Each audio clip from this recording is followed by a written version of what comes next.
porque no estaba conseguido el arrastre de la película. Entonces mareaba un poco al público. Las películas de esa época, hasta 1910, duraban máximo 5 minutos. Esta película de Nonguet y Seca tiene una duración de 20 minutos, pero para exhibirla se hizo una reducción a 4 minutos y medio, que es la que veremos aquí. Pero bueno, os presento algunas ilustraciones del Quijote porque, como veremos, tuvo también ya desde el principio un gran éxito en la ilustración, ¿no? La imagen siempre acompañó al Quijote. Vamos a ver, como sabemos, el Quijote es extraordinario, es una encrucijada entre oralidad, escritura y visualidad, ¿no? Es algo absolutamente extraordinario. La oralidad, porque era el régimen comunicativo, el soporte comunicativo esencial hasta la modernidad que representa Don Quijote. ¿Cuántos personajes de la novela nos cuentan su historia en voz alta, ¿no? Y hay muchos tics de la oralidad. La escritura, porque es una de las primeras novelas, además, en la cual hay una meta-reflexión sobre la propia tecnología que representa la imprenta. Sabéis que en la segunda parte del Quijote, Don Quijote entra en una imprenta. La reflexión que hay ahí es absolutamente extraordinaria, incluso desde el punto de vista económico, ¿no? Don Quijote ve además que están imprimiendo la falsa segunda parte, el Quijote de Avellaneda, ¿no? Ahí hay todo un caso de propiedad intelectual. Yo empecé dirigiendo a una persona de derecho una tesis sobre ese episodio, pero en fin, no llegó a buen fin. Y después la visualidad. Fijaros que es muy visual el Quijote, y vamos a avanzar ya esto.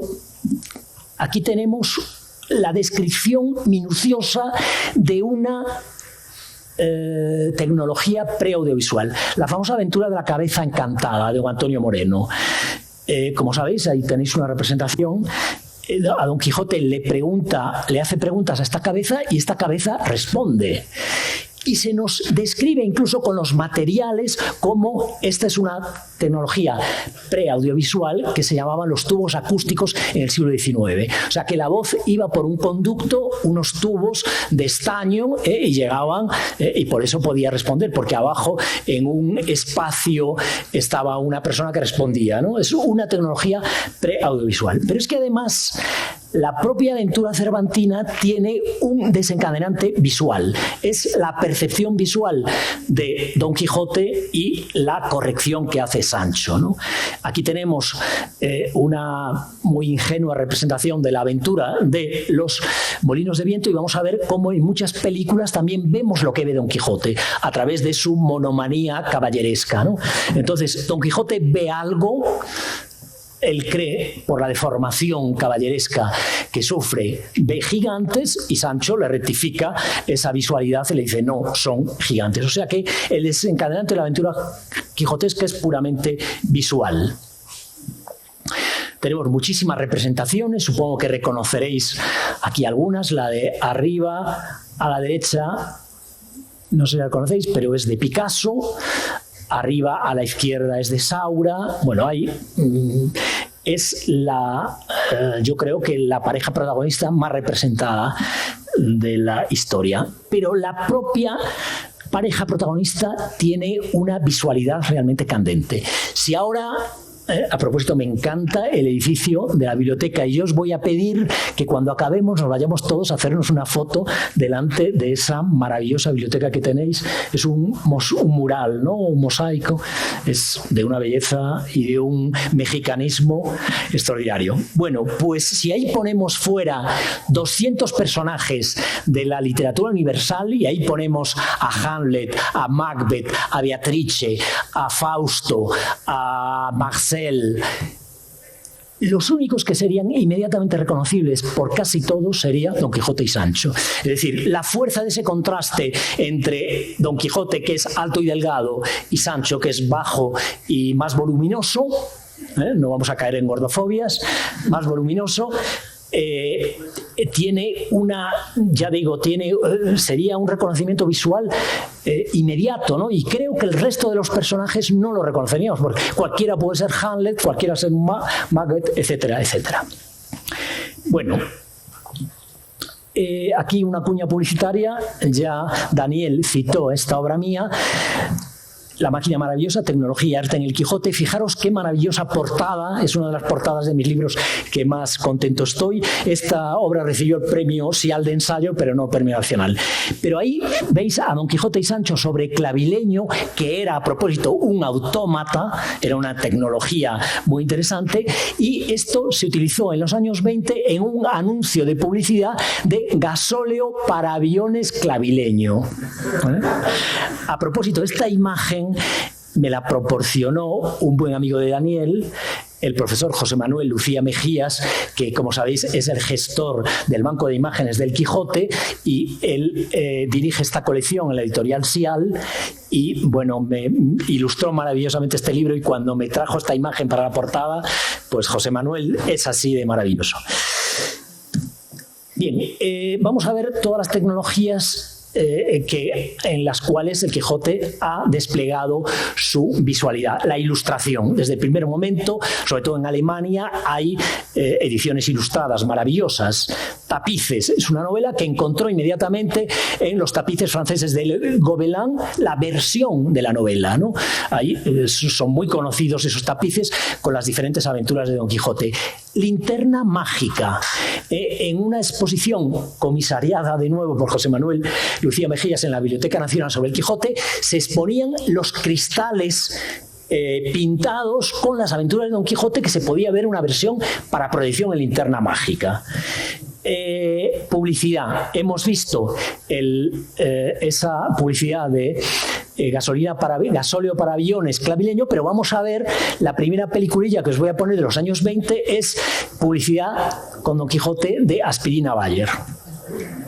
Cine, vamos a ver unas cuantas versiones de las más de 300 que hay. Cómic, hay muchísimos cómicos basados en Don Quijote, y os voy a mostrar simplemente el de un dibujante humorístico alemán, Flix, extraordinario, además con una historia maravillosa. Versiones en televisión, hay una famosa serie de televisión del Quijote, en televisión española, animación 3D, vamos a ver una versión en dibujos animados 3D, Don Quijote, de un poco con la estética de Shrek, ese tipo de animación. Pues precisamente el Quijote de Flix. Hay tres grandes autores de cómic que han reflejado el Quijote. Mingote tiene una edición ilustrada maravillosa, Rep, un dibujante argentino que también hace, y Flix alemán. Publicaba estas historietas en el principal periódico alemán, cuyo nombre no me atrevo a pronunciar. Don Quijote y su sobrino, en este caso Sancho, que es su sobrino, un niño que va con un pijama de Batman, viven en un pueblito alemán donde van a instalar una central nuclear. Y todas estas historietas, estas viñetas que salían día a día en este periódico durante 10 años, ya ha acabado la serie, estos dos personajes se oponían a la instalación de esa central nuclear, ¿no? Una cosa muy de moda, no sé si se ocurre en México, pero en Europa todos los días. Además, ahora nos venden que la energía nuclear es la más limpia, la más ecológica, y no nos acordamos que podemos saltar todos por los aires. Bueno, aquí vamos a ver este anuncio de Aspirina Bayer.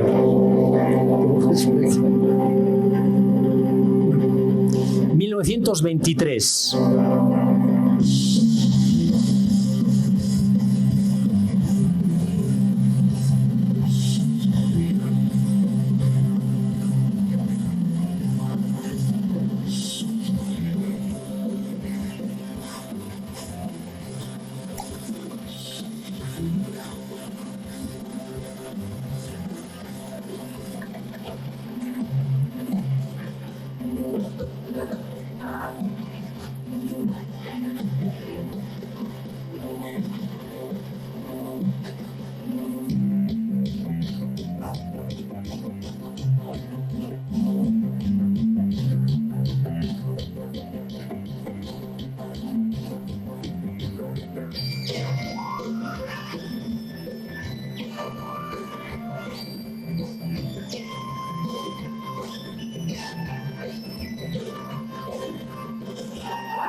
Bueno, pues ahí tenemos la aspirina Bayer, pero las sorpresas no van a faltar esta tarde aquí. Vamos a ver la primera película de la historia del cine, que es absolutamente sorprendente lo que vamos a ver aquí. Es una versión en color. Como sabéis, en esta época se coloreaban a mano el celuloide. Las aventuras de Don Quijote fue estrenada en Washington en 1904. Yo le he puesto una banda sonora musical parecida a las que se ponían en la época. El primer cuadro, el cine primitivo, silente, funciona con cuadros, no con secuencias. No hay narrativa fílmica. Es Don Quijote en su biblioteca. Es una versión bastante vanguardista. Veis ahí unos muñecos que se mueven. Y aquí la famosa quema de los libros por parte de la sobrina, el cura y el barbero, ¿no? La interpretación del cine silente, ya sabéis que era así un poco histriónica, porque no eran 24 fotogramas por segundo, sino 16. Entonces da esa sensación de rapidez. Ahí vienen... hacen el escrutinio de sus libros y el cura que salva, si no recuerdo mal, es el Tirán Leblanc, ¿no? El Amadís y el Tirán Leblanc. Bueno, este segundo cuadro, es la primera película que utiliza intertítulos, ¿no? Con el título del siguiente cuadro. Este es el retablo de Maese Pedro, ¿no? Como veis que acaban muy mal parados los muñecos del retablo de Maese Pedro, ¿no? Pero fijaros en color, la figuración que tiene es realmente una película extraordinaria. Es decir, que después de 1903 no se harán películas como esta. El episodio, el cuadro de la Sierra Morena, ¿no? Donde Sancho pierde el burro, como sabéis. Los telones hechos por el Bron tienen un sentido de perspectiva interesantísimo, como veis. Y aquí, atención, primer fotograma del cine erótico. Vais a ver el primer culo de una serie infinita de ellos. Bueno, esas cabriolas que dan los dos, muy histriónicos.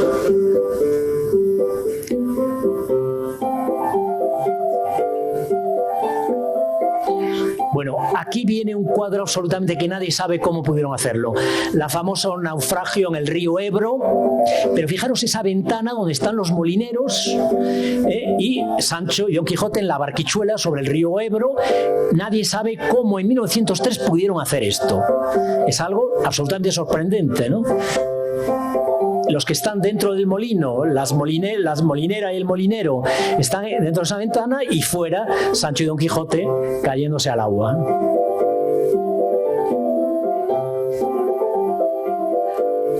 El cine de esta época, sabéis que había un pianista que en vivo y en directo tocaba Bueno, ya Sancho gobernador, cuando le toman el pelo y lo pisotean. Bueno, aquí ya primera muestra del cine de ciencia ficción a lo Spielberg. El famoso episodio del caballo clavileño, que es un autómata, ¿no? En el Palacio de los Duques, estos nobles tenían estos juguetes interesantísimos, ¿no? Clavileño se llama porque tiene una clavija. Bien, vamos a ver cómo les hacen creer a Sancho y a Don Quijote que Clavileño va volando por las esferas celestes, ¿no? Ahí está, lo suben a Clavileño, les tapan los ojos y, fijaros, a través de un fuelle le hacen pensar, y ahora veréis el efecto especial Spielberg, ¿no?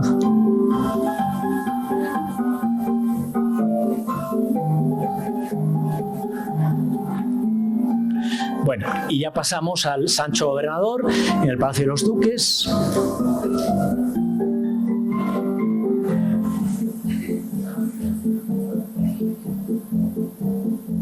Tú no habías visto esta película, ¿no? Es una maravilla.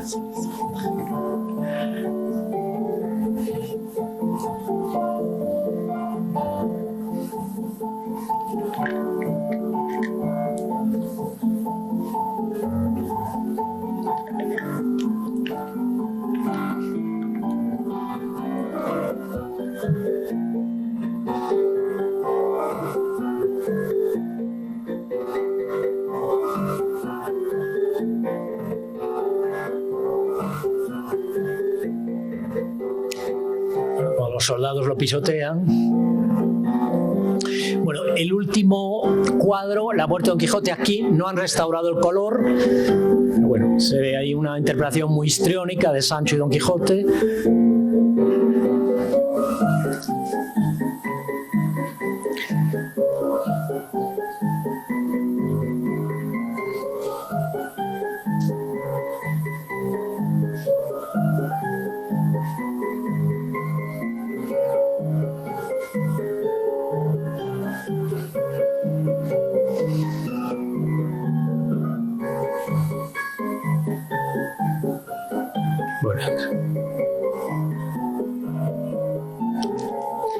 En los años 20 va a haber una versión danesa muy interesante porque para los daneses es muy importante el Quijote, ¿no? Bueno, vamos a ver ahora la primera versión sonora. Es de Wilhelm Pabst, un cineasta austríaco. Esta película iba a hacerla Eisenstein, una pena que no lo haya hecho, y es la iniciativa de un cantante de la voz bajo ruso. Sabéis, el cine sonoro empieza como cine musical, ¿no? Por eso la primera película del año 29 es El cantante de jazz. Entonces, este cantante ruso pues quería cantar como Don Quijote, ¿no? Vamos a ver La aventura de los molinos.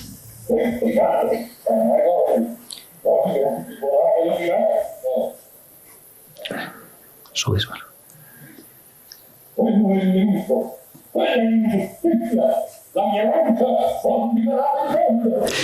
Tengo una versión italiana.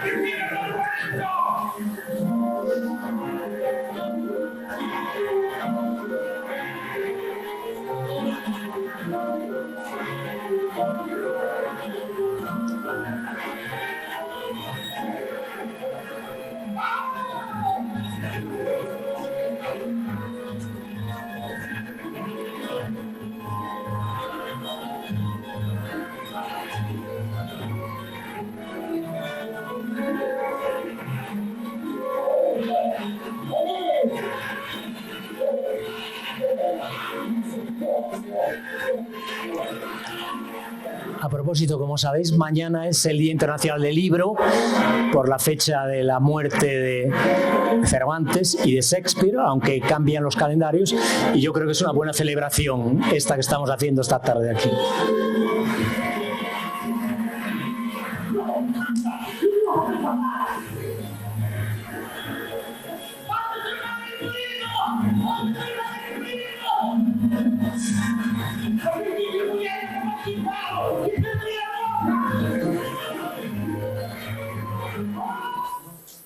Bueno, vamos a continuar.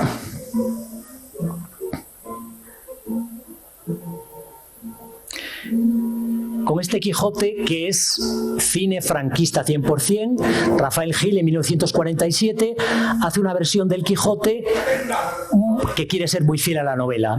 Esta es la aventura que vienen estos caminantes por ahí y Don Quijote los confunde con malandrines, encantadores, y entonces atentos porque hemos visto un actor mexicano que es uno de los mejores Quijotes y vamos a ver un actor mexicano que será uno de los mejores Sanchos Panzas en otra versión. Se puede subir. Pero vosotros pagaréis la grande de la feria que habéis visto contra Canaria Bejada, como es mi señor. Rafael Ribelles, un extraordinario actor.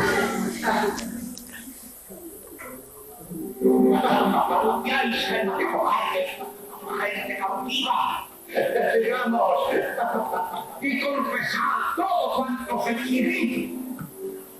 Atended, que no por culpa mía, sino de mi caballo. Estoy aquí pensando. ¡Ay, caballeros andantes! ¡Socorredme, mi señora! ¡Ay! ¿Dónde está, señora mía? Que no te puede mal. O no lo sabe, señora, o le pasa y te ama. Cana. Señor Cana. ¿Quién ha puesto a vuestra merced esta suerte? ¿Tenéis alguna herida? Oh noble marqués de Mantua, y tío y señor cardenal. Mire vuestra merced, señor, qué calor. Que yo no soy el marqués de Mantua, sino Pedro Alonso, vuestro vecino. Venid conmigo a verlo. Bueno, Rafael Gil, 1947. Vamos a ver una versión extraordinaria con Cantinflas como Sancho Panza. Hemos visto la aventura cervantina en la cual...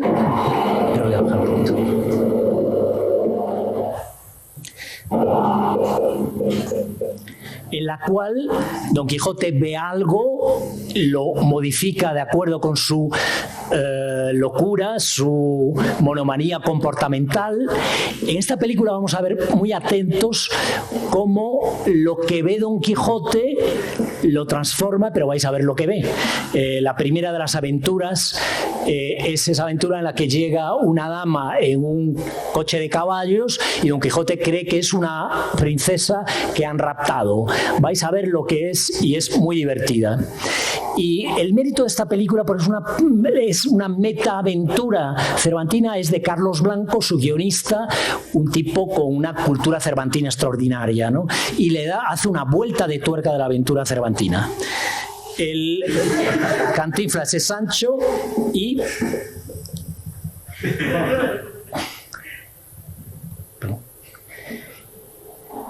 y el actor Fernando Fernán Gómez, español, extraordinario.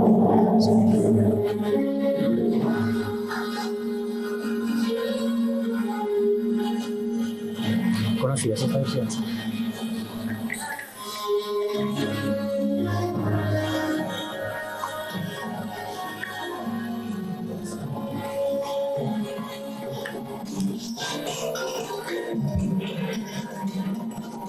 La aventura de las ovejas, que Don Quijote cree que son ejércitos. Atención, porque vamos a ver una versión china de 2012 en la cual lo de las ovejas tiene mucha miga.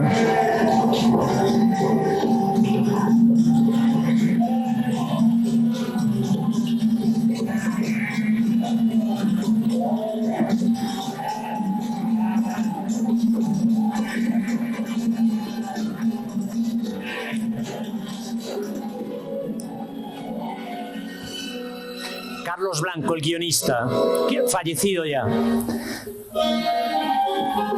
Este es Fernando Fernán Gómez, que es el Don Quijote.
Roberto Galdón, director habitual de Cantinflas.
Parrondo, el director de arte, es el único español que tiene 3 Oscars.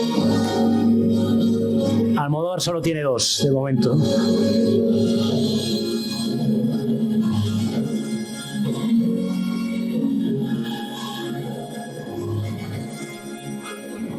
Bueno, aquí viene la aventura. No os perdáis detalle del diálogo. Cantinflas es un Cantinflas sanchificado y un Sancho cantinflizado. No os perdáis detalle del diálogo, por favor. No tiene pérdida. ¿Usted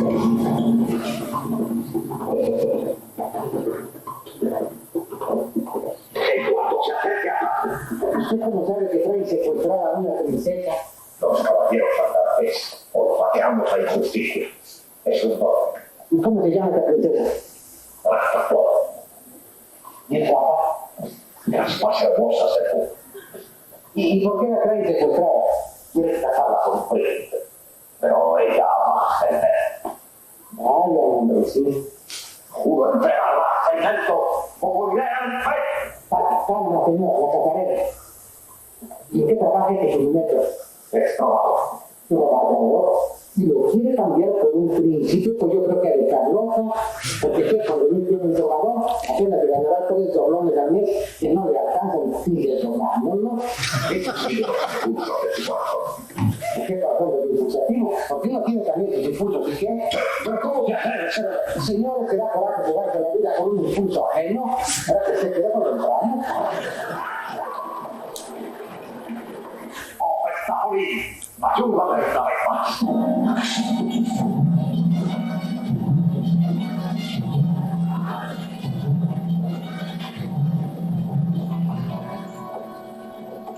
¡Alto! ¡No quieres perder la vida! ¡Animal! ¡He podido arrollar! ¡Estúpido, mamaracho! ¿Ya qué va? ¡Estamos en carnaval! ¡Fuera! ¡Que tengo prisa! ¡Con cualquier voz! ¡Ay, no! ¡No!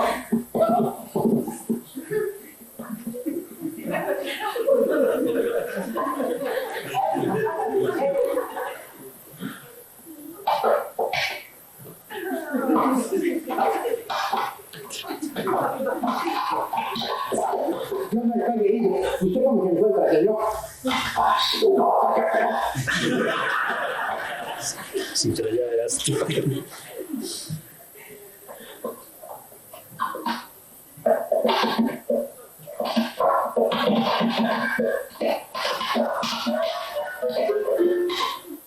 Estáis libre, hermosa triste. ¿Qué quieren de mí? Pero si parece un hombre. Déjenme aquí. Se lo explico. Tiene voz de hombre. Triste, Yo soy un pobre notario. Por Dios, señores. Déjenme tranquilo, que primero se enamoró de esto. es una lindísima mujer.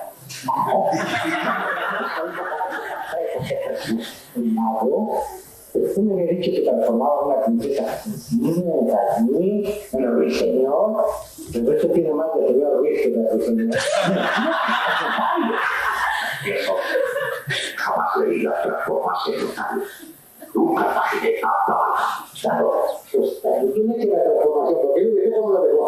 Toda sentada, mire usted que baja, mire usted que pierna, mire usted que va a estar con esta porquería. Tengo dinero. No, yo ni con dinero chiquita, no.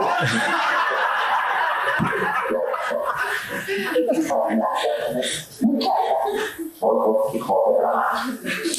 Yo, Baldomero Fernández, encantada. Necesito saberlo, ¿verdad, señor? ¿Cómo estáis encantada, princesa Blanca, no? Baldomero, princesa Blanca, no. Ay, no me digas, no me digas que no. Santo, tú verás puro con delicadeza y pata. Voy a echaros en los brazos del hombre que amas. No obedezco. El oficio de la vida es remediar lágrimas y suspiros. ¿Qué dice? La oyó hablar Sancho y su antiguo que era el castillo que quiso en la alta. Así, oiga, esa es lenta. Pero eso no me diga nada, el mago Pretón. Yo princesita que la voy a llevar a los brazos de Gil, yo que estaba con sus huesos. Y los va a tener más de los que él piensa. ¡Santo, niño! Ya no princesita, no quiero responder. Todo el mundo.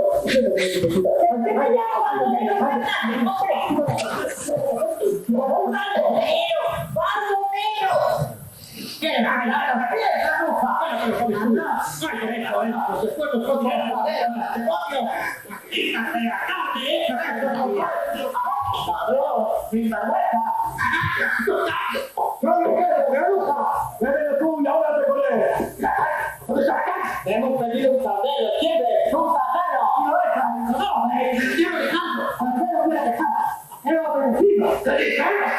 ¿El caldero viene bajando o no? Pregunta a Bachiller. Amigo Bachiller, ¿caldero viene bajando? Y moneda viene del mono. Y el mono viene del árbol. Y el árbol viene de la tierra. Pagadle con un poco de tierra y que se quede con el cambio. Este caldero, buenos días, pues este caldero, está dueño del castillo, dejé el castillo. Ustedes, de pronto, ¿es el dueño o no? Lo digo que no. ¿Pero qué dices? ¿No ves que es una bestia? Usted deje en paz lo que yo vea y no sé lo que estoy viendo. Dígame, tengo el supremo no, que está platicando con el dueño, usted lo quiere. Pues claro que fue el dueño. ¿Por qué este pinche hombre que usted con tapujo? Y ahora, oiga las órdenes de mi señor. ¿Quiere un recibimiento? Pues sí. O sea, con los uniformes de viaje, ¿verdad? Y que preparen la alcoba para la princesa. Aquí la yo para la princesa. ¿Qué princesa? Blancaflor, alguien en el burro, que viene aquí, una princesa, pero de carne y hueso. Aquí lo ves.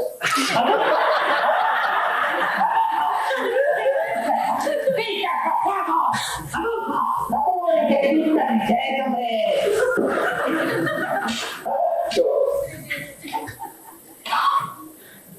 Señor Bachiller, pero está de criado de aquí. De criado, ¿no? De escudero, de un distinto. Y de Don Quijote de la Mancha. De Don Quijote de la Mancha, usted lo conoce. Es un señor así muy flaquito, así como perfil tipo muy distinguido. Está muy triste, muy triste. Creo que antes se llamaba Don Alonso Quijano. ¿El hidalgo? El mismo, ya ve cómo se lo conoce. Pues ahora se ha metido a caballero andante. ¿A qué? Caballero andante. O sea que andamos los dos por el mundo, secando suspiros, secando lágrimas y repartiendo felicidad. Lleva como una gente, algunos que ni se dejan. Ah, por la grande. ¡Pita, tocando, papita, sea que viene la princesa! ¿Dónde está Juana? ¡Ya, es una princesa!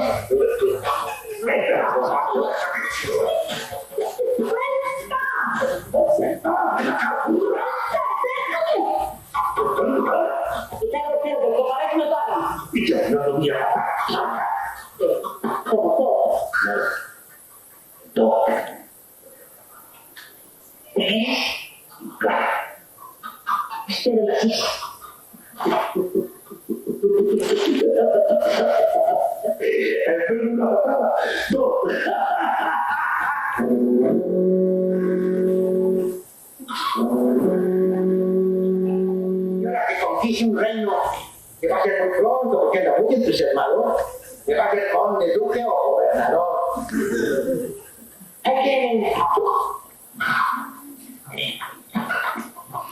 Esta película es interesante, que ahora vamos a ver lo que ve Don Quijote y la realidad.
regimientos de guardia formadas en falta de fija. Solicito Valverde por una noche para sentir princesa Blanca Flor. ¿Y aquí? Solo tengo el desván y lo ocupan estos aviones. Oiga, por favor. Ayúdenme, hombre. No se la foto, hombre. La criada quiere compartir su lecho con la princesa. ¿Qué era? La que goberna los plebreros. ¿Venís de alguna cacería? ¿Pero qué dice? ¿Tenéis inconveniente de dormir con ella? No. Pero esto que pasa, otro demonio que está la princesa. ¡Soy yo!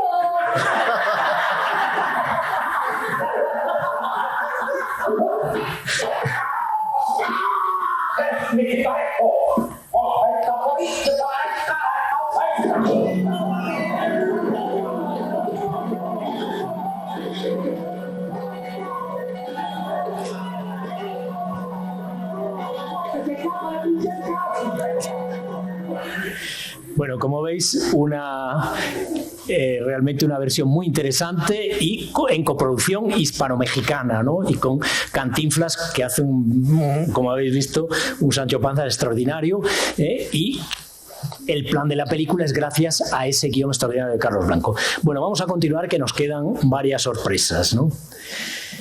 Vamos a ver una versión en dibujos animados 3D. Caballero andante, el único. Yo soy Don Quijote. Claro que lo es. Y todos esos. A la cola. En busca de un amor desconocido. Soy realmente Don Hermosa. Quizá ibas demasiado rápido para eso. Acompañado de su escudero, aspirante a gobernador. Una isla con mucha agua alrededor. ¿Qué más deseas? Bravo y maravilloso por feliz. Su temible guardaespaldas.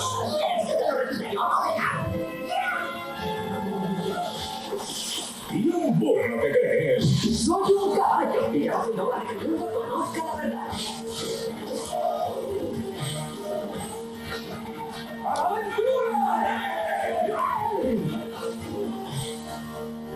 Hay que impedir que lleguen a Barcelona a toda costa. Quiero humillarle, quiero librarme de ello, acabar con su fama para siempre. No, por favor. Buena Fuente, José Luis Gil, Sergio Gracia, David Fernández, Sonia Ferrer y Jordi González.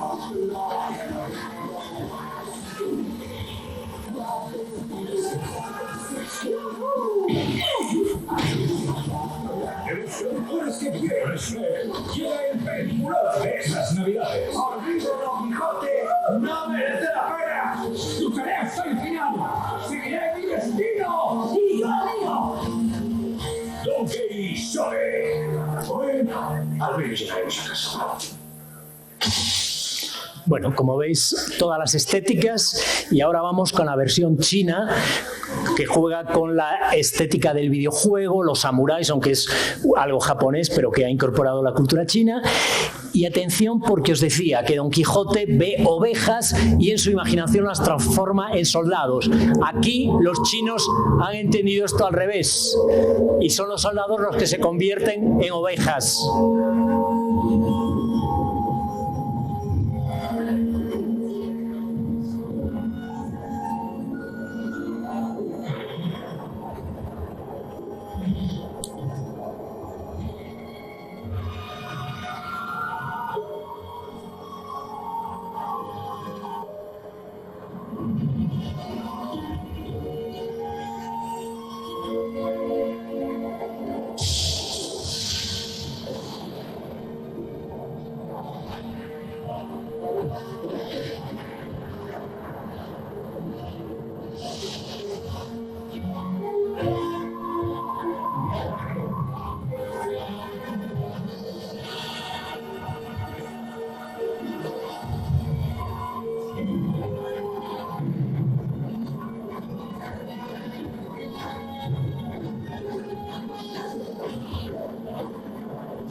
现场立即自可。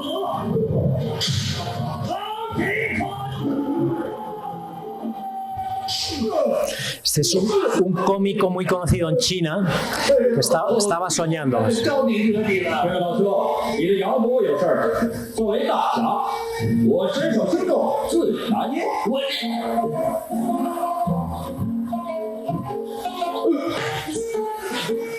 看来你真是个混子，你是个混子，你是个混子，你是个混子。你的羊我会赔你，谁信你的混话？我抽死你！哎呀，你跑！哎呀，你跑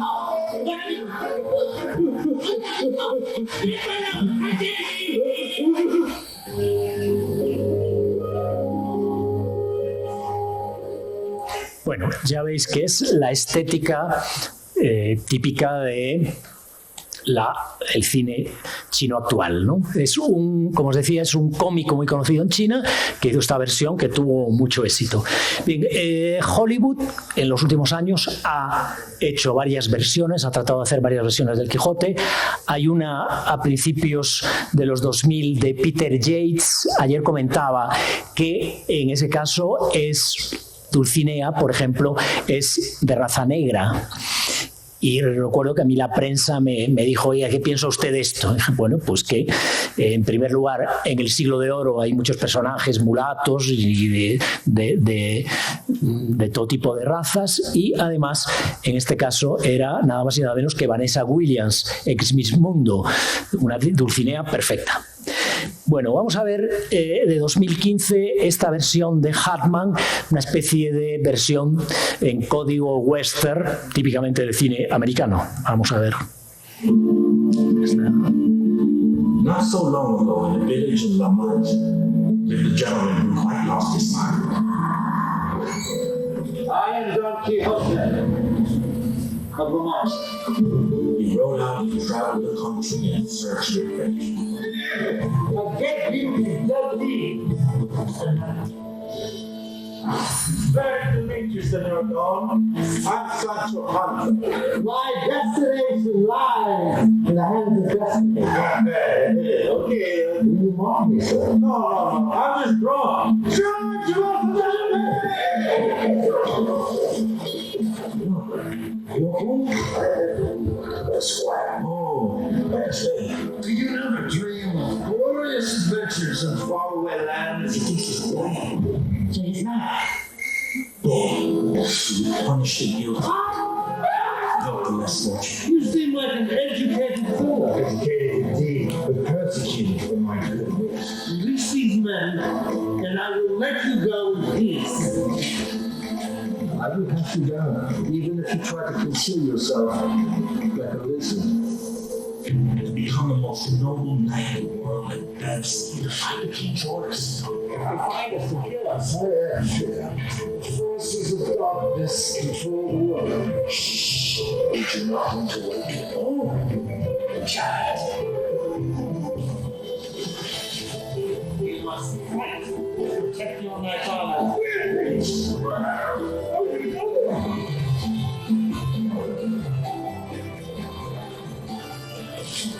What are you doing? Now, gracias.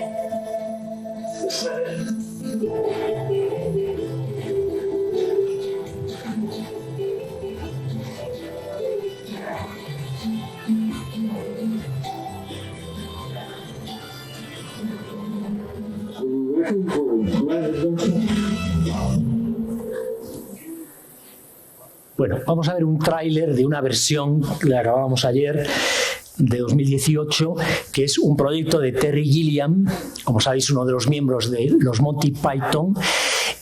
que ha sido una versión que le ha dado muchos quebraderos de cabeza. No consiguió acabarla hasta muy recientemente, hasta 2018, que empezó hacia el 2010. Tuvo todo tipo de penalidades, ¿no? Como es propio del intento de llevar el Quijote al cine. El primer intento en la localización eran los Monegros, un desierto que hay en Aragón. ¿Qué ocurrió? Hubo una lluvia torrencial, se llevó la riada a todo el equipo y fue una verdadera catástrofe. Y además, el actor protagonista en el papel de Don Quijote, Jean Rochefort, contrajo un cáncer y falleció en medio del rodaje. Es cierto que el cine digital, ya sabéis que han fallecido actores en pleno rodaje y mediante la tecnología digital han seguido protagonizando la película. Pero no fue el caso aquí, y unos años más tarde ha llevado su proyecto a fin, no diré a buen fin, porque bueno, resulta un poco caótico, pero bueno, por lo menos vamos a ver un tráiler para ver una versión tan reciente, ¿no? Tú lo habías visto, ¿no? Sí, sí. Bueno, por lo menos un pequeño tráiler para saber. Es una versión ambientada en la actualidad, también como la de... Vengo para resucitar una era de la caballería. Pues eso lo escribí yo. Las ferias. La mano de nuestro creador en los cielos me enseñó. Un campesino como tú. Yo traduciré las palabras y tú mira esos dibujos. Se cree de verdad que es Don Quijote. Lo vamos a pasar muy bien. Es muy mágico, lunático.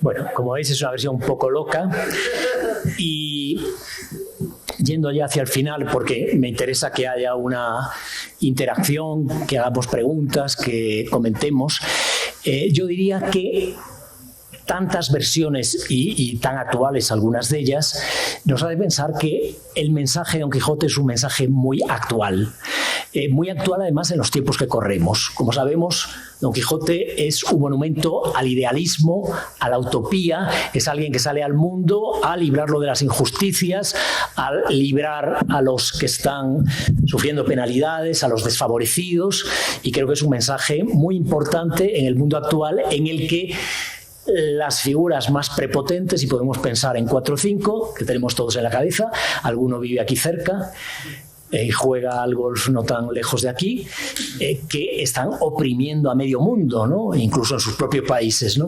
Por eso yo creo que el Quijote es una excelente lección para el tiempo presente. Por eso esta fortuna que ha tenido un arte que ha sido el arte del siglo XX y el cine actual, que yo le llamo el postcine, porque estamos en otra tecnología, frente al cine digital, el cine clásico era el verdadero cine, y hoy estamos en otro fenómeno que además tiene a las puertas otra tecnología, la inteligencia artificial, que veremos qué nos da. Aparentemente cualquier Quijote que nosotros imaginemos podrá, mediante la aplicación y la inteligencia artificial que utilicemos, podrá tener una plasmación audiovisual. No sé qué va a dar eso.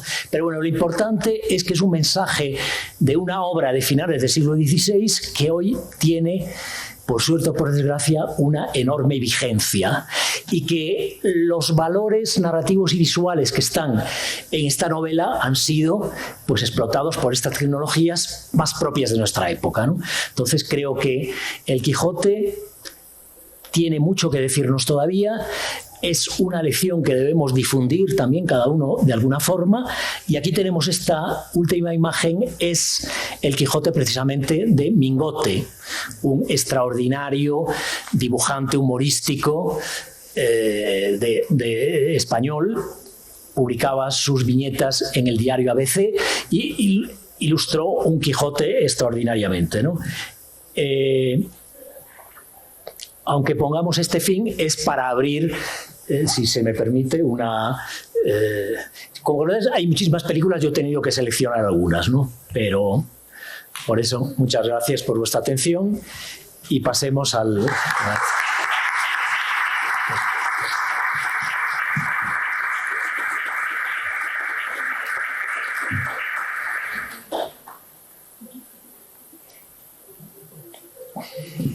Muchísimas gracias, doctor José María Paz Gago.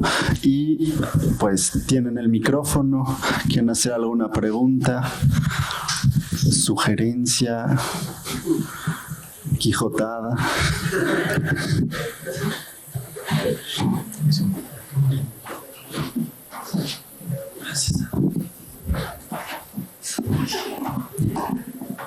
Muchas gracias.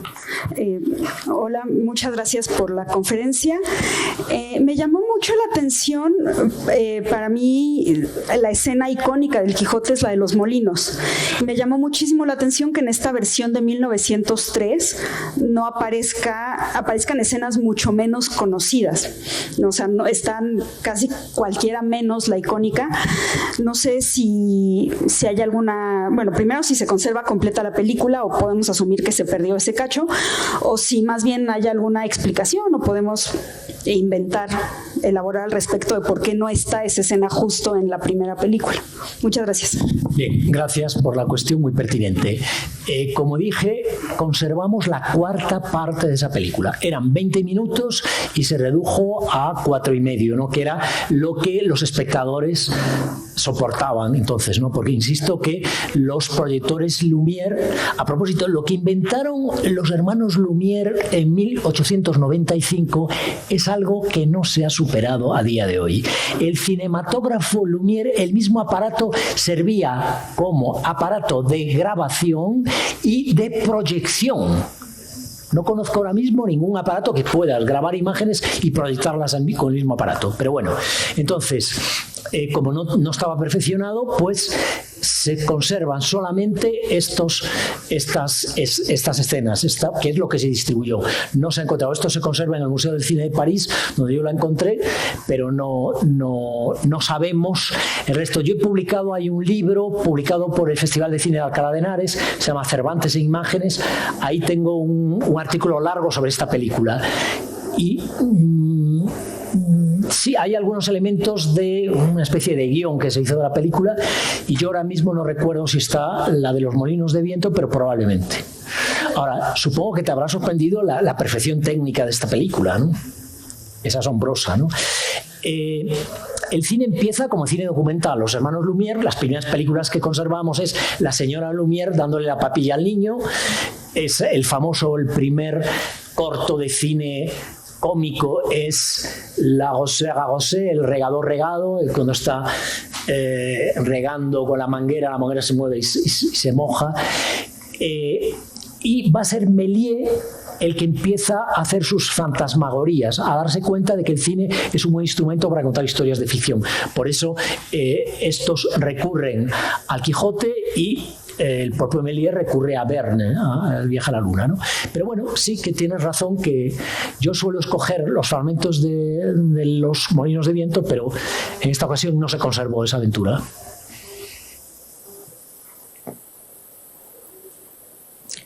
¿Más comentarios? ¿Otra pregunta? Bueno, porque el seminario que he estado dando aquí estos días ha habido ha habido una buena retroalimentación y yo he aprendido muchas cosas, o sea que... Bueno, no quiero acaparar el micrófono, pero me interesa mucho la versión china que vimos, que es lo que yo llamaría una traadaptación, porque no está ambientada en la España del siglo XVI-XVII, sino que está ambientada en la China ancestral, ¿no? Una especie de China mítica. ¿Cómo manejan en esa película los molinos de viento? O sea, ¿los sustituyen por algo equivalente? ¿Cómo...? Pues son, como muchas películas, son unos molinos que no son los molinos de la Mancha, ¿no? Por ejemplo, hay varias películas que utilizan las que se hicieron en Centro Europa, que se utilizan los molinos típicos de Holanda, ¿no? Que es con un trípode, ¿no? Entonces estos son imagínate, unos molinos chinos que tienen poco que ver con la construcción cilíndrica de los molinos de la Mancha, ¿no? Como os decía, es una versión muy curiosa, hecha por un gran cómico muy conocido en China y bueno, con su propia estética. No se han preocupado, fijaros lo que pasa, ¿no? Que son los soldados los que se convierten en ovejas, ¿no? Entonces es una versión muy cómica, muy a su estilo, ¿no? Con esa estética de videojuego, ese Don Quijote es un samurái, pero bueno, Los molinos de viento no tiene mucho que ver con los actuales. A propósito, no he escogido, tengo más imágenes de películas, pero voy a hablar de uno de los grandes Quijotes, ya que lo dices, porque se ha hecho muchas veces, ¿no? Trasladar el espacio de la España del siglo XVI a otros lugares, ¿no? Una de las versiones más interesantes es de 1957 de Kozintsev, un cineasta ruso muy interesante. A propósito, en la Unión Soviética, cada vez que había una crisis política, se moría un líder o lo morían o lo suicidaban, cosa que ocurría. Entonces, para evitar una crisis, se lanzaba un gran proyecto de una gran película, todo el país, porque en la Unión Soviética se daba mucha importancia al cine, ¿no? En los escritos de Lenin está dicho, ¿no? La importancia del cine como elemento de propaganda ideológica. Entonces, así se hizo cuando muere uno de los líderes, creo que fue cuando murió Lenin, se hizo Iván el Terrible. Bueno, pues cuando se muere el siguiente líder, que no sé si es Trotsky o bueno, uno de estos líderes, se lanza como proyecto a hacer un gran Quijote. El cineasta va a ser Kozintsev, un cineasta muy interesante. A propósito, es el que hace que Eisenstein se dedica al cine, porque Kozintsev dirige la fábrica del actor experimental en San Petersburgo, y entonces en una de sus obras de teatro necesita que haya una proyección cinematográfica y le encarga a Eisenstein que haga una pequeña película, y después se dedicará a Eisenstein al cine. Bueno, pues esta, ¿dónde se ambienta La Mancha? En Crimea. En la actual Crimea, en las llanuras de Crimea, se ambienta Don Quijote. Ahí contaron con un exiliado español, el escultor Alberto Sánchez, como director de arte. Entonces resulta muy verosímil las llanuras de Crimea como si fuera La Mancha. Y está muy bien hecha la dirección de arte, los diferentes espacios, incluso los molinos están mejor porque tenían ese asesor como director de arte, Alberto Sánchez, ¿no? Un escultor español que después de la guerra se había exiliado en la Unión Soviética. Es una versión muy interesante. ¿Cuál fue el problema? Que fue Iván el Terrible Don Quijote. Era Cherkasov. Cherkasov era un gran actor ruso que era además miembro del partido del Politburó. Tenía muchísimo poder en Rusia, y Kozintsev, que era más bien crítico con el sistema, no lo soportaba. Además ya es un Cherkasov ya decadente, demasiado mayor, tenía muchos problemas para ir a caballo. Y entonces esta película es sorprendente porque si la veis es una película extraordinaria, es una película con un color muy interesante. ¿Y por qué se pudo hacer en calor en la Unión Soviética? Porque es una película del 57. Los rusos, cuando toman Berlín con los aliados, ellos desmontan la fábrica de Agfa de Berlín y se la llevan a Moscú. Entonces, en los laboratorios de Agfa pudieron implementar en su cine el color. Entonces, una de las primeras películas que se hacen en color con esa tecnología de la marca alemana Agfa va a ser este Quijote de 1977, que llevó muchísimo tiempo porque la crisis política después fue por otros derroteros y no se acababa la película. Entonces, lo que es sorprendente, eso lo descubrí yo en uno de los archivos de la KGB en Moscú, que Cherkasov, como no lo soportaba Kozintsev, fue sustituido en muchas escenas por un mimo, un actor especialista en mimo, que lo caracterizaron como Cherkasov, y entonces pudo rodar muchas escenas, por ejemplo, de acción, montando a Rocinante, que el otro no soportaba, y como Kozintsev no lo soportaba, bueno, pues resolvieron así esa eventualidad, ¿no? Pero es una obra muy interesante y resulta muy verosímil y muy aceptable, muy adecuado el haber hecho esta película en Crimea y no en La Mancha, ¿no? ¿Qué fabricaba? ¿De qué era fabricada? No he entendido. De la tecnología. Agfa es una marca alemana de material fotográfico. Es que claro, desde que hay fotografía digital ya no sabemos. Es como la Kodak americana, pues Agfa. Entonces trasladaron toda la fábrica a Moscú. Hola, ¿qué tan difícil fue la búsqueda de todas esas representaciones audiovisuales del Quijote y visuales, como pudo ser la de la aspirina de Bayer? Porque esa nunca me la hubiera imaginado, la verdad. Bueno, esto es lo apasionante que es la investigación, ¿no? Aquí Daniel o Adam pues van a los archivos y encuentran obras medievales. Pues yo voy a las filmotecas y me encuentro... Es apasionante, ¿no? La investigación, cuando te encuentras una cosa de estas. Además, yo empecé con estos trabajos hace mucho tiempo, en los 90, y no había YouTube, porque ahora lo encuentras casi todo, ¿no? Entonces, bueno, pues viajar por filmotecas, de aquí y allá, pues ir a Moscú, invitado por el Instituto Cervantes en el 2005, gracias a la directora de Cultura entonces, Natasha, como todas las rusas se llamaba Natasha, y bueno, pudimos ir a los archivos de la KGB donde se guardaban todas la documentación y la censura de las películas, ¿no?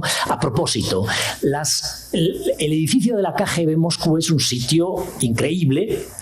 Resulta que hay un artista vanguardista, Mayakovsky.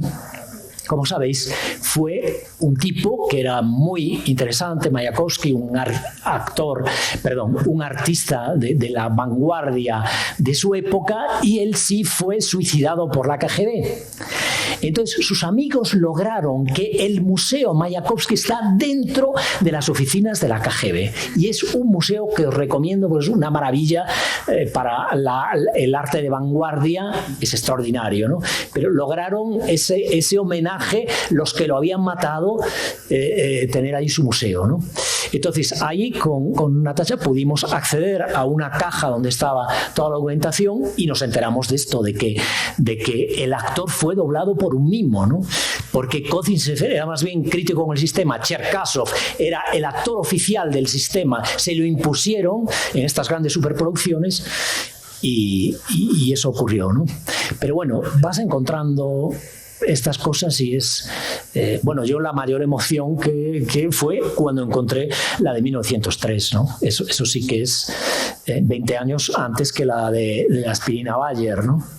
Pero yo siempre lo digo, el Quijote siempre sorprende, siempre te da sorpresas, sea lo que sea, la tecnología que sea, o sea, que haya, es de las pocas novelas que tiene una versión en tapices de Gobelin o para linterna mágica, ¿no? O sea, todas las tecnologías se toparon con el Quijote y plasmaron el Quijote.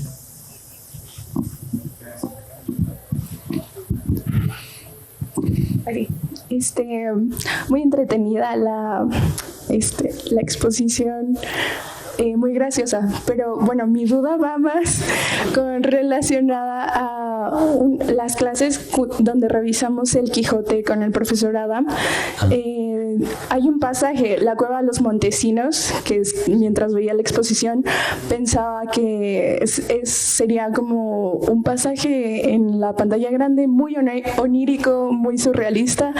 Mi duda va a que ¿usted qué opina de ese pasaje más en la novela? Porque nos surgió un poco la duda de... ¿Qué tiene que ver ahí entre los demás capítulos? Porque después ya no se menciona. Es como el rompimiento de la locura es de los últimos momentos de locura de Don Quijote. Nos gustaría saber su opinión. Gracias. Me alegro que me hagas esta pregunta, porque efectivamente es la aventura más fascinante. Yo he dedicado varios artículos a esa aventura. Hay uno publicado en una revista de literatura de Venezuela, que es algo así como la ficción posmoderna. Es que ahí avanza, yo lo digo siempre, el Quijote es la novela moderna y la novela posmoderna. Eso es un tipo de ficción que yo le llamo la ficción real fantástica. O sea, la ficción fantástica es propia de finales del XIX, ¿no? Pero propia del siglo XX es la ficción real fantástica, y eso es La aventura de la cueva de Montesinos. Es impresionante, además, lo grotesco que es todo, cuando una princesa le pide unas monedas. O sea, es algo absolutamente... Es que en el Quijote está todo. Está la novela de antes de Cervantes, la novela de la época de Cervantes, posterior, la novela moderna y la novela posmoderna. Y es un tipo de ficción que nadie se imaginaba en ese momento. Es cierto que tiene algunos antecedentes, ¿no? En las novelas alegóricas, novelas de la antigüedad, no sé cómo se llaman ese tipo de novelas de sueños, como El asno de oro. Por ejemplo, con Chaucer se habla de sus poemas oníricos. Pero Luciano, por ejemplo, novela alegórica, o... hay algunos antecedentes, pero es sorprendente. Ya no me acuerdo ni de mi propia bibliografía, ¿no? Pero tengo, esto nunca me había pasado, pero tengo un artículo, que es El Quijote, novela moderna y posmoderna, Don Quijote en la cueva de Montesinos, porque es desde luego, tienes unas alumnas muy despiertas, porque... Yo tengo el artículo de los...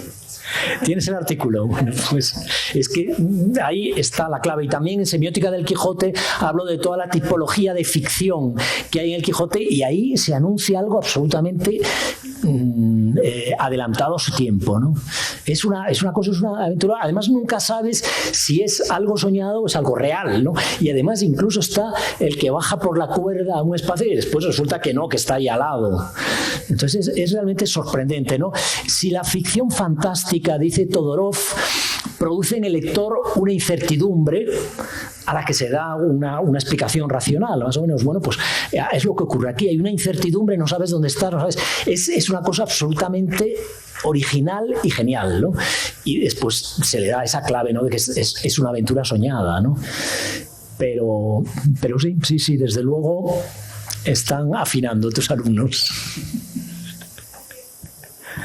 Bueno, mi pregunta es un poco, noté un poco como una similitud en cuanto a las adaptaciones que existen en todo el mundo del Quijote casi mariana, en el sentido de que, pues de la misma manera que todos los países tienen su propia Virgen María, por ejemplo aquí en México está la Virgen de Guadalupe, y luego cada zona, o luego hay ciudades que tienen su propia aparición de la Virgen. El Quijote también ha llegado a tener un poco como ese tipo de influencia, ¿no?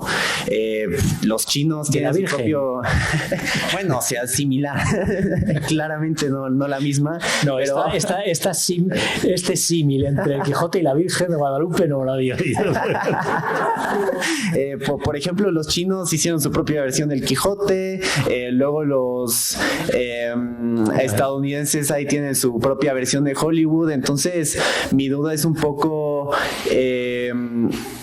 ¿qué cree que haya sido la razón por la que todo el mundo haya dicho, bueno, el Quijote sí, o sea, el Quijote es el Quijote, pero que yo quiero mi propia, o sea, yo quiero mi Quijote, y yo quiero cómo es el Quijote propio y cómo he hecho a cada región? Bueno, pues eso tiene una explicación, ahora te entiendo mejor. Es una explicación que es: el Quijote es un mito. Los mitos, sabes, que están en toda la humanidad, no es como esos componentes que están en todas las culturas, ¿no? Entonces, los grandes mitos universales, pues en todas las culturas tienen su lectura, ¿no? Y es algo común al ser humano que cada cultura le da su forma, ¿no? Entonces, pues yo creo que eso es lo que explica que el Quijote haya tenido tanto éxito en las artes visuales y particularmente en el cine, porque cada época hace la lectura de su mito, cada país hace la lectura de su mito. Y me parece muy fascinante esta interculturalidad que se da entre Cantinflas. Ojo, Cantinflas es uno de los grandes prototipos del cine. O sea, se ha comparado muchas veces a Chaplin. A lo mejor, si Cantinflas hubiera nacido en Los Ángeles, hoy era... y sin embargo, bueno, pues a lo mejor en México no sé si se le valora todo lo que es, ¿no? Pero es un tipo, el pelao mexicano, que en sus versiones cinematográficas además tiene un contenido social muy fuerte. No sé si se lee así el cine de Cantinflas en México, ¿no? Pero fijaros esta interculturalidad que se produce entre Cantinflas, un mito de la cultura popular y cinematográfica mexicana, con el Quijote, ¿no? Y es una versión, os habéis reído mucho, absolutamente genial, ¿no? Tiene mucho que ver el guión de Carlos Blanco, pero después buena parte del equipo, incluido el director, es mexicano, ¿no? Entonces, es un mito, y los mitos pues tienen su lectura en todos los países. Fijaros, Edipo, Electra. Recuerdo que uno de mis maestros, Steiner, la gran figura de la literatura comparada, ¿no? Que yo tuve la suerte de recibir lecciones de Steiner, una que siempre decía: no se traducen lenguas, se traducen mundos. Y es así, cada mundo traduce ese mito. Pero también decía que él, siempre que iba a una universidad, había una representación de Antígona. El grupo de la universidad, y a mí me ocurrió varias veces. Una vez en la Universidad de los Andes, en Mérida, Venezuela, y nos montaron una Antígona, ¿no? De hecho, tiene un libro él que es Antígonas, son las distintas versiones de Antígona, ¿no? Entonces, lo mismo ocurre en los mitos clásicos, todos los hemos revivido: Edipo, Antígona, Electra. Y con el Quijote pasa lo mismo. Hay pocos mitos contemporáneos. No sé si recordáis alguno, pero Lolita es un mito contemporáneo, pero es difícil crear un mito. ¿Te convence la respuesta? Bueno, buenas tardes. Qué maravillosa conferencia y exposición. Muchas gracias. Sois un público muy agradecido, ¿eh? Tengo que volver. Por favor.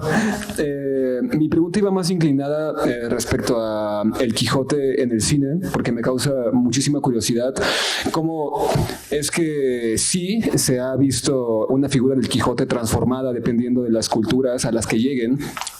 O sea, El Quijote es el segundo libro más vendido y masivo, solo por abajo de la Biblia. Entonces es como normal que todo el mundo tenga algo que ver con El Quijote y lo vea como este gran mito que es.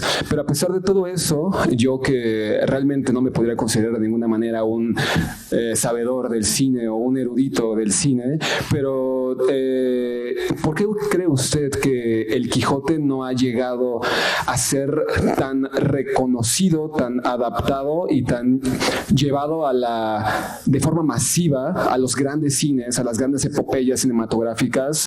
El ejemplo del Señor de los Anillos, más recientemente el Dune de Denis Villeneuve. ¿Por qué cree usted que no se ha hecho una adaptación de largo alcance, de gran presupuesto, con figuras actuales prominentes?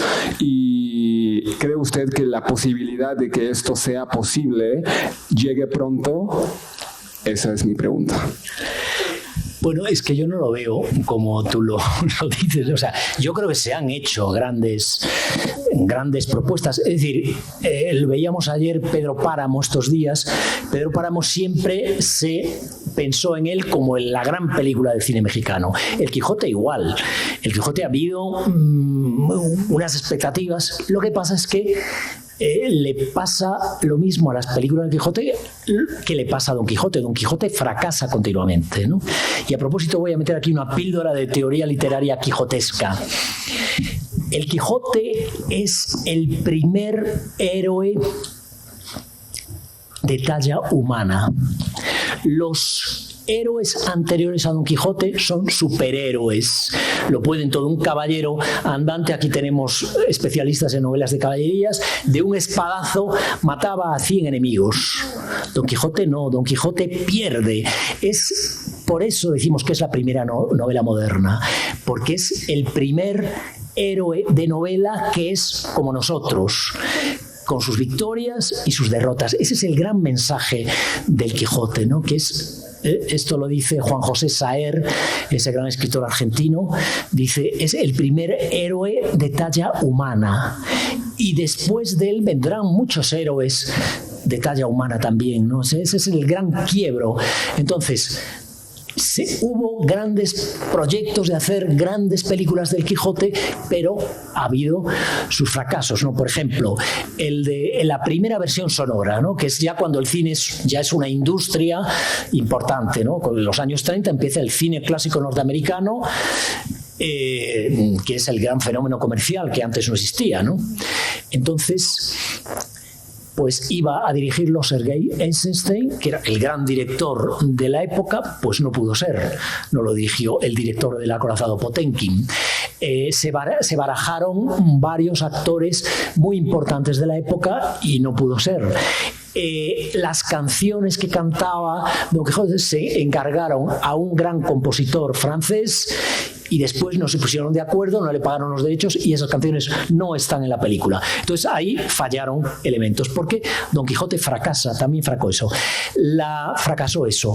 La versión de 1957 de Rafael Gil, uno de los grandes directores del cine franquista, también, bueno, pues tiene un asesor de la Real Academia Española, un asesor catedrático de literatura española, Abazojuel, es decir, se declara película de interés nacional.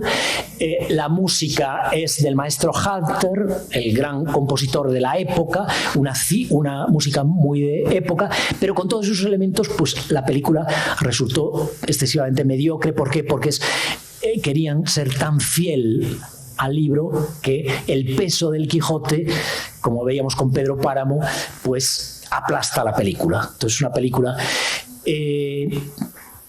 quizá lo mejor que se ha hecho es la película que hemos visto de Don Quijote cabalga de nuevo, ¿no? Actores: Cantinflas, Fernando Ferrán Gómez, director de arte Gil Parrondo, el único español que tiene 3 Oscars.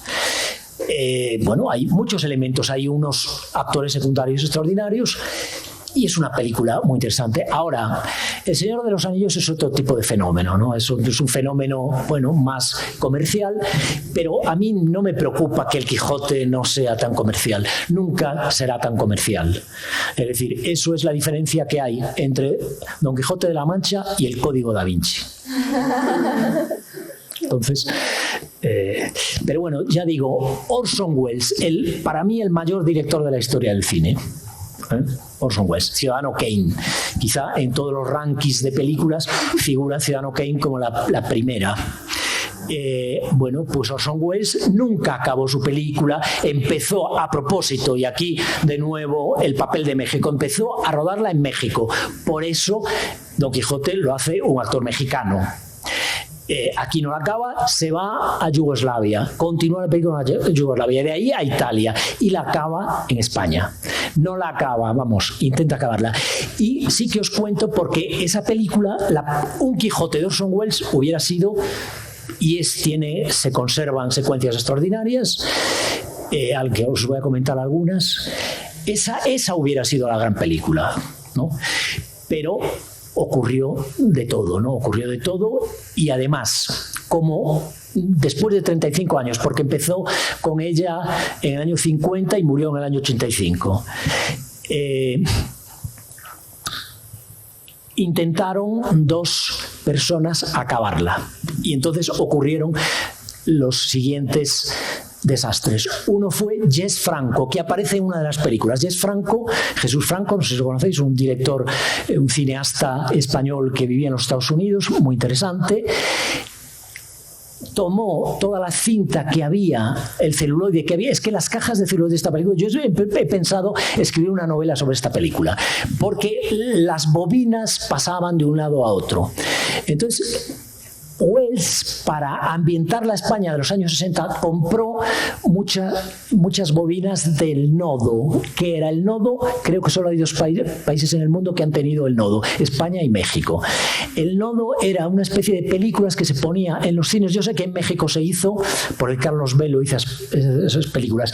Él era el director de cabecera del presidente Echeverría. Entonces, cuando el presidente Echeverría iba a un acto a inaugurar algo, pues él lo grababa y después creo que se emitía por televisión.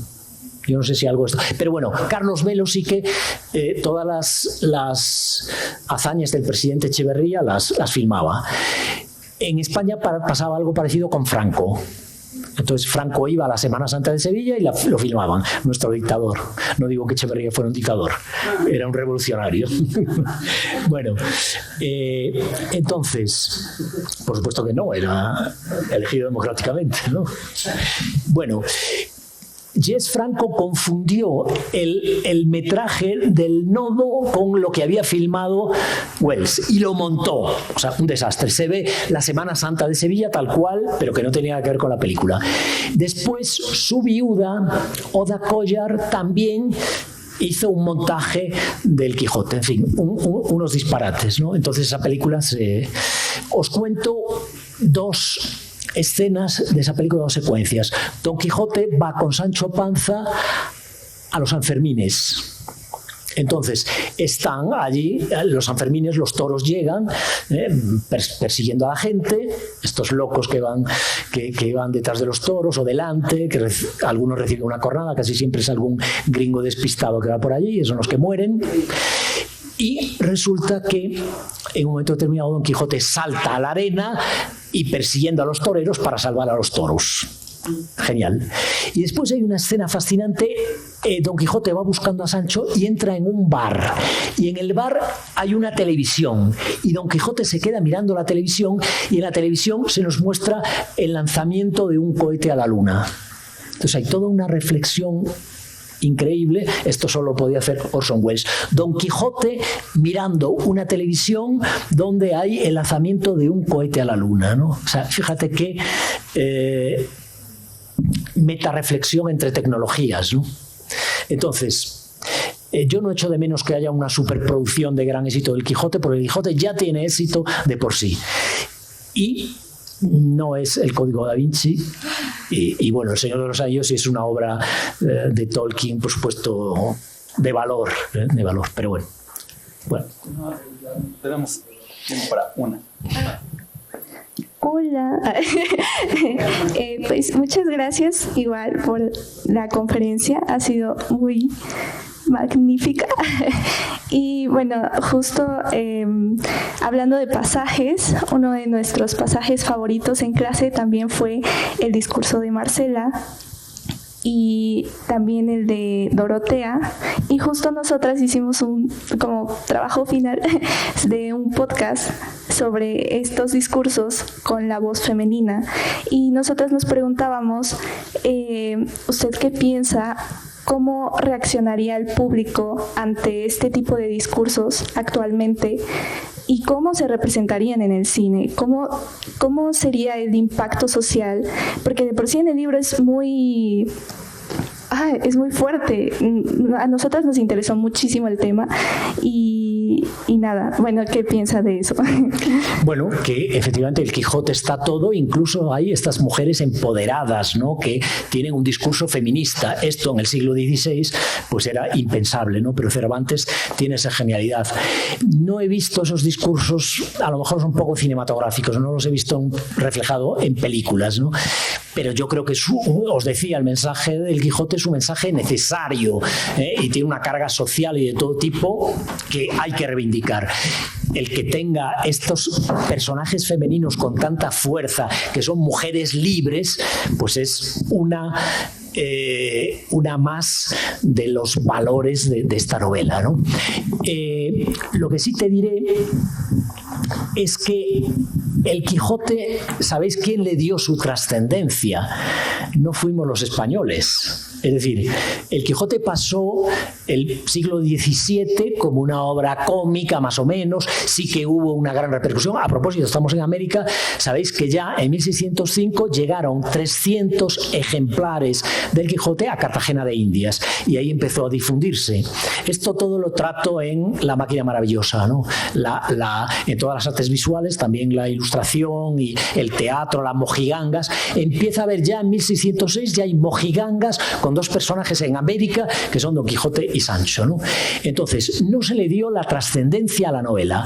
Van a ser, en primer lugar, los novelistas ingleses del final del 18 el que le den su valor al Quijote, ¿no? Es decir, como texto narrativo. O sea, Fielding, Swift, Defoe son los auténticos discípulos del Quijote. O sea que en España esto pasó sin pena ni gloria, digamos, la trascendencia de la novela. Y van a ser después los románticos alemanes los que ya plasmen lo que es la filosofía del Quijote y la trascendencia del Quijote, ¿no? O sea que han tenido que pasar 2 siglos, todo el siglo XVII, finales del XVIII, los novelistas ingleses, pues Joseph Andrews es el Quijote inglés, ¿no? Y después va a ser en el siglo XIX la filosofía alemana la que le dé toda esa trascendencia. Entonces, esos mensajes de esos personajes femeninos con tanta fuerza, pues pasaron muy desapercibidos, ¿no? Y hasta el siglo XX no, pues sobre todo Ruth Safar, una profesora norteamericana, pues empieza a hacer esa lectura feminista del Quijote y a poner de relieve esos personajes femeninos. Pero quiero decirte que eso tardó mucho tiempo. Eso demuestra Cervantes que está muy avanzado a su tiempo, ¿no? Y que los españoles estábamos muy dormidos, ¿no? Porque han sido primero ingleses, después alemanes, ¿no? Hasta el tercer centenario, en 1905, cuando los filósofos españoles empiezan a reflexionar sobre el Quijote, Ortega y Gasset, Meditación del Quijote, Azorín, Unamuno, hasta ese momento no nos habíamos enterado de la grandeza de esta obra.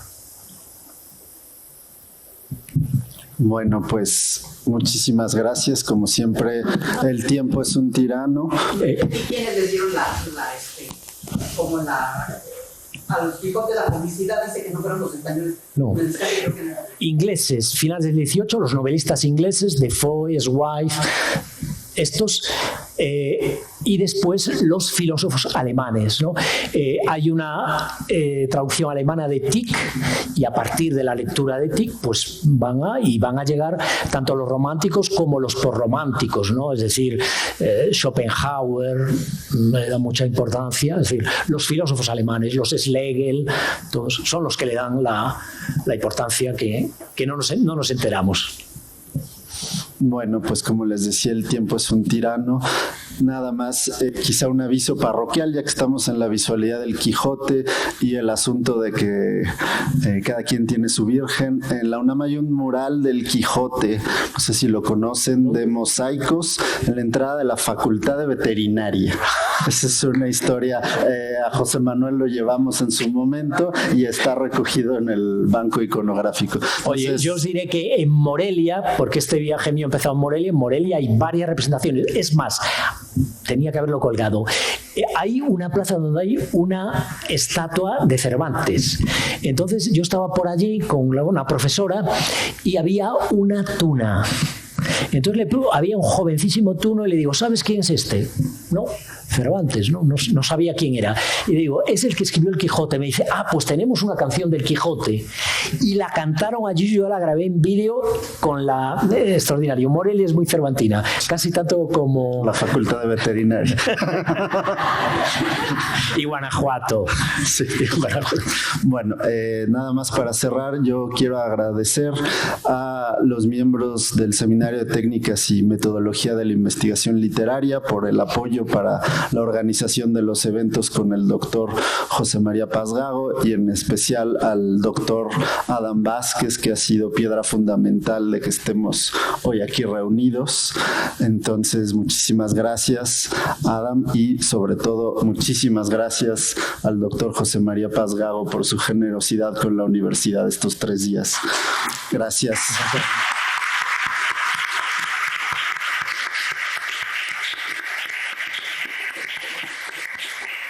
Bueno, vamos a hacernos la foto.